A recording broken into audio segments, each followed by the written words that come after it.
Okay, let's dive into this. Today's explainer is all about the Pi network, specifically the massive, undeniable disconnect between the core team and you, the pioneers. We're looking at 7 years of time, trust, and resources. And we really need to hold leadership accountable here and ask, what do everyday users actually have to show for it? So let's get into the data and the absolute boiling point of community frustration right now. Because guys, the harsh reality of that disconnect is perfectly summed up by this single number. $0.0977, less than 10 cents.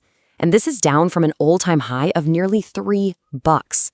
To put that into perspective, pioneers have been tapping that mining button on their phones since 2019.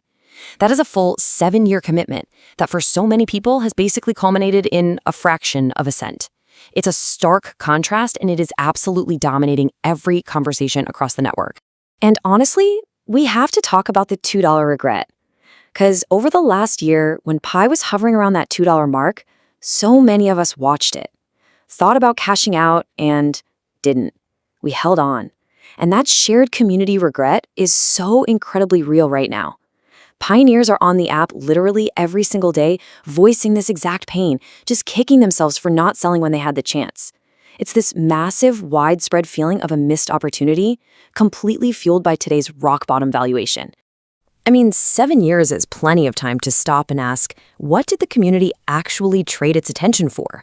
The original marketing promise was huge, right? The people's cryptocurrency, a coin anyone could easily mine on their phone, totally inclusive. But the reality? It's pretty bleak. Today, the ecosystem has what? A handful of verified games, some infrastructure announcements, a KYC or identity verification product that most users will literally never even touch. And on top of that, the core blockchain protocol is still completely closed source. Independent developers can't even inspect or contribute to the foundational code.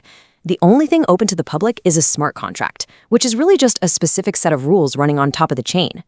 Which brings us to a massive, glaring issue, the complete illusion of decentralization.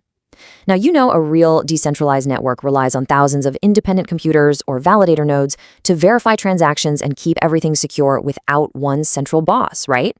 Well, in Pi's case, reportedly every single active node running the chain is operated by the core team themselves. They're essentially acting like a single landlord holding all the keys to a massive building they marketed to the public as a co-owned property. It's crazy. And this brilliantly illustrates the real problem here. When you actually look at the token distribution on-chain, the wealth divide is just staggering. Verifiable wallet data published by Binance Smart Chain News, BSCN, shows that just 21 elite wallets hold more than 10 million Pi each. Fewer than 10,000 accounts hold even a million. Meanwhile, 14.5 million everyday pioneers, which is like 80% of everyone who ever mined this thing, are sitting on less than 10 Pi.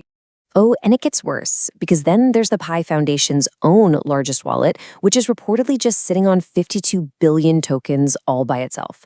52 billion. When you take a step back and look at the whole picture, you have a scenario where just 21 individuals and one central foundation are completely gripping the steering wheel of the entire economy, while 14 million everyday miners are basically fighting for the leftovers in the cup holder. It really forces you to ask, who is actually benefiting from this ecosystem?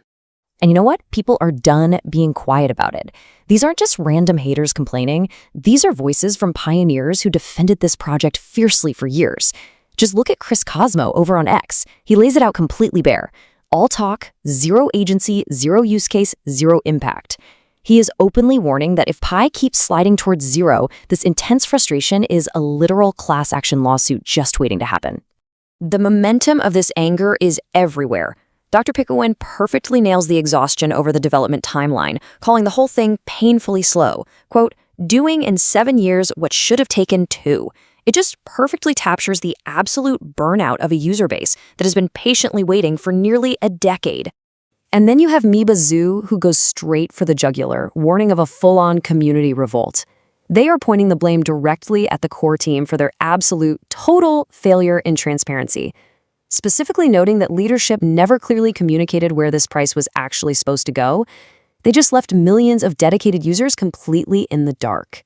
But honestly, I think Shahryar delivered the absolute most devastating summary of this entire mess. Just listen to this. 7 years of time, trust, and resources. Still no open source code. Still not decentralized. 3 usable gaming apps to show for it. Wow. I mean, Pioneers traded 7 years of their trust, and that is what they have to show for it. It's a sobering reality check on the massive gap between the initial vision and the actual deliverables. And through all of this mounting pressure, all this very valid community anger, what do we hear from leadership? Pioneers ask for a clear timeline. Silence. They ask about the plummeting price. Silence. They ask when true decentralization will actually happen. Silence. That deafening lack of answers from the core team isn't just annoying anymore.